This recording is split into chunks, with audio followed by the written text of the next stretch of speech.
It seems like every single week we start a show with like a rest in peace segment. It's crazy. Yeah. It's really been the last 3 or 4 shows where it's overwhelming, really. But I guess it'll keep going, you know.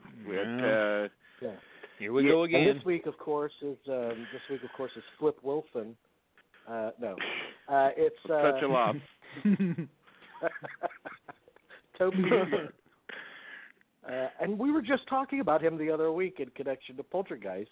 And just last week, I watched Salem's Lot. Like, I was curious to revisit it. So let me just preface this by saying that, you know, when I was 12, I saw the movie that made me fall in love with movies, which was One Flew Over the Cuckoo's Nest. But even before that, Texas Chain Saw Massacre was the first movie that made an impact on me. It traumatized me. And to this day, I've never seen a scarier movie. So regardless of his merits or and some of his career after that point, most of his career after that point, it accounts for something that, for me, he made the scariest movie ever. So he always kind of held a special place in my heart for that reason. Yeah, I mean, he worked incredibly hard to do it too. That was a very, very tough movie for everybody involved with it. You know, and I think all of that shows in the film. And also, he had excellent instincts for making a film of that type. You know, instead of going for, you know, the gore and so forth, he made it horrifying without that.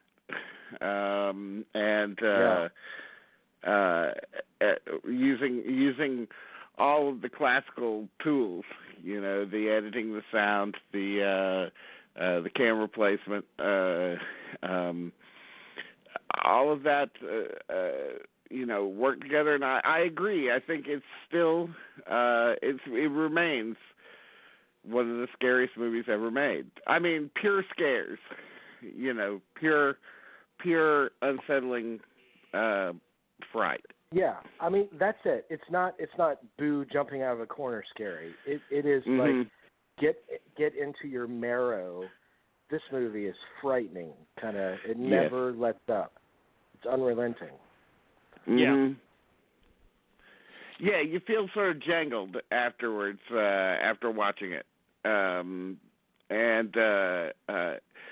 it really puts you into Marilyn Burns, you know, the lead. It puts you into her place, you know, particularly, of course, in the last half, to the point where, you know, pretty much unlike any other movie of its type, except for maybe Halloween, when, you know, and this is not a spoiler. If you haven't seen this, you really need to go out and see some movies. But, you know, when she gets away at the end of the movie, pretty much unlike any other movie except for Halloween, you feel an immense sense of relief. That's built up. This kind of release that Hooper worked very hard to, and the cast too worked very hard to get on screen. You know, it's an extraordinary movie, and like Orson Welles said, you only need one. You only need one. Yeah, and the thing that makes Halloween and Chainsaw different, and look, Halloween is as equally an accomplished film. Halloween feels almost mystical in a way, like he's the boogeyman, he's the unknowable. And I know that Tobe Hooper said that he patterned Texas Chainsaw off of some kind of concept of a grim fairy tale kind of thing. But what makes that movie work for me is the absolute realness of it. The absolute, like, you are there, almost documentary, grimy feel of it. And unlike something like Last House on the Left, which has a similar feel, Texas Chain Saw Massacre is really artistically done. I would argue that there's as much artistic merit to a Chainsaw Massacre as there is to something like Psycho, in terms of the photography, in terms of the, like you said, Dean, convincing you that you're seeing much more than you are. I mean, the title alone is more graphic, really, than much of what's shown in the film. You know, it's an extraordinary movie. Adam, what do you think? Obviously, there's no question. His legacy is Texas Chainsaw, even though he's done other work. Yeah, I'm a fan of quite a few of those early things that he did. Texas Chainsaw, I'm like you. I saw it right after I first got a VCR, which was in the fall of '85. That was the first VCR I ever got, and it wasn't shown on cable in those days. So the only way to see it was to rent it on your VCR or whatever. And of course, that was one of the first. That was on my list, on my bucket list of, I've got to get to this. This is something I've heard about. And ironically, it was also the final film that they ran in the downtown walk-in theater that I spent a lot of time at when I was a kid. The same theater where I saw Star Wars and the '76 King Kong. It was the final film because they reissued it in '81. So it was the final film they ran at that theater before they closed it down. So that's always something that stood out in my mind. But yeah, I again, I had the same reaction as you guys. It just very disturbing. As I've gotten older and gone back and revisited it, I'm very impressed with the technical, his choice of shots, his editing choices, how it all works in tandem with the story being told, and and you're talking about the end of it.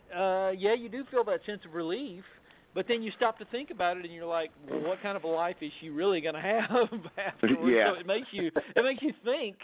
Also when it's over, how is she going to survive the post trauma? Right. Yeah, it's true. Yeah. I mean, once that thing gets going, it's constant hysteria. Yes. Right up until the very last second of the movie, it never stops. Yeah. And there are outtakes of the movie, and I've seen them, but I hated watching them. I just had to do it out of curiosity because I didn't want to. I wanted to keep it in my mind that this isn't actually a film because the movie is so effective. There's no barrier. There's no barrier between you and the film. There's no kind of movie-ish bullshit that lets you know. Yeah, this is a movie. Obviously, in your logical mind that it's a movie, but there's you know what I mean. There's no barrier there between the audience and the film itself. Yeah, and the thing is too that the movie is unsettling from the very beginning. Of course, when you see those pictures flash on the screen and so forth, and you're like, what's happening here? And the John Larroquette narration is unsettling, and then also the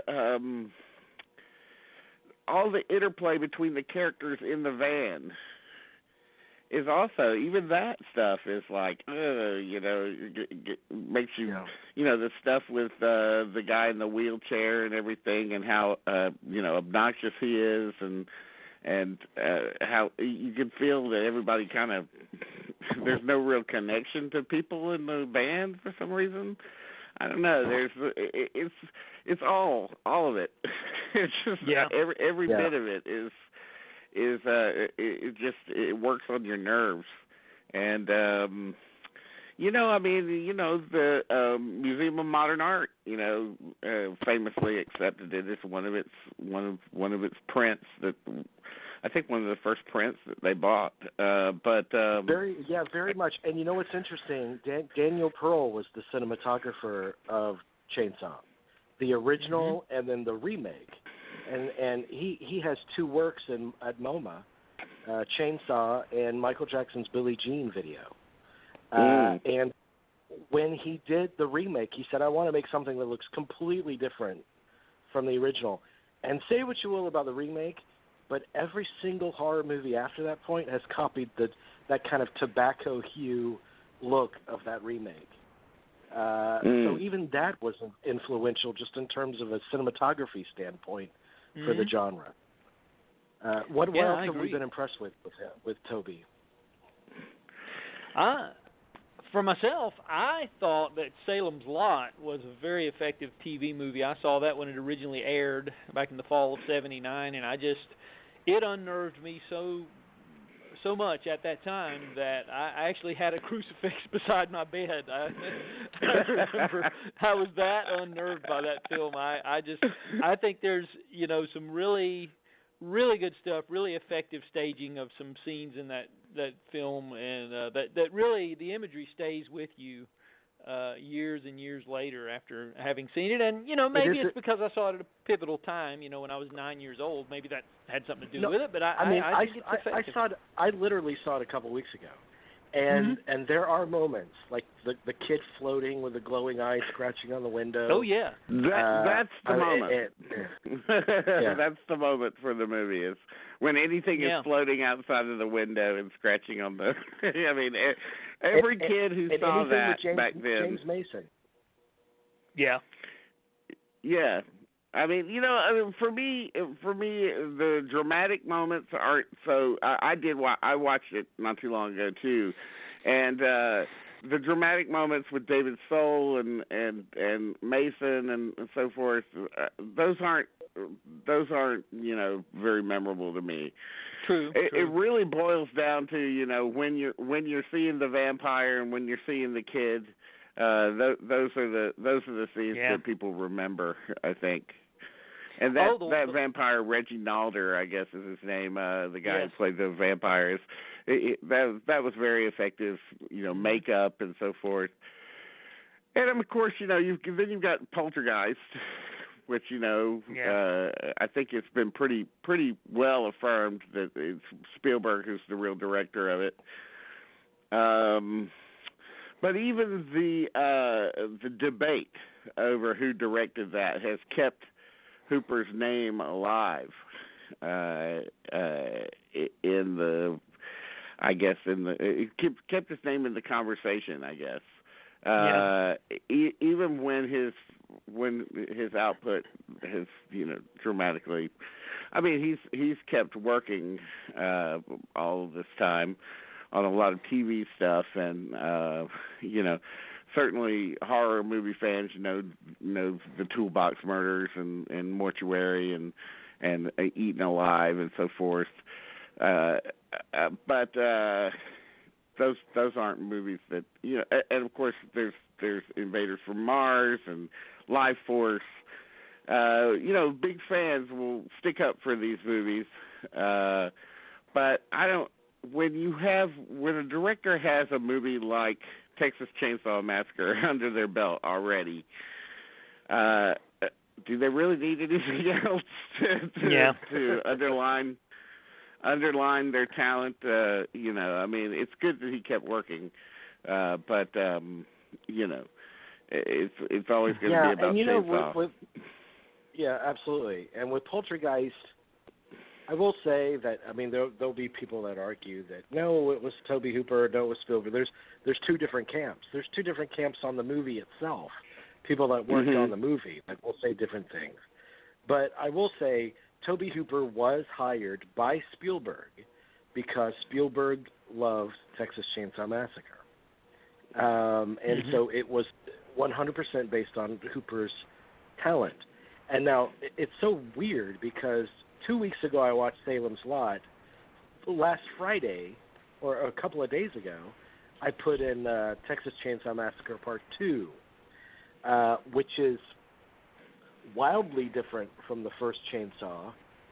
And I think by design, because he probably knew that trying to replicate that first one, which is, I'm sure, what Cannon wanted when they hired him to do it, would be a fool's errand. That it can't be done. There's a kismet that happened on that first film that can't be replicated. So he went a completely different way, and it's an acquired taste. If pardon the pun, if you ever manage to acquire it at all. I don't. I mean, there are moments in it that I like watching, but on the whole, it's like an incredible disappointment, especially for someone that loved the first one. Mhm.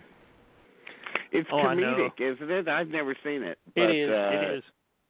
They play it mostly for laughs. Yeah, and I remember I was so excited about the prospect of that because I had, it was announced right after I saw the first one, and that was in fall of '85. I started hearing blurbs about it, and I thought, oh man, I can't wait, and then when I saw it, so that's different story. Yeah, I'm the same way. But right.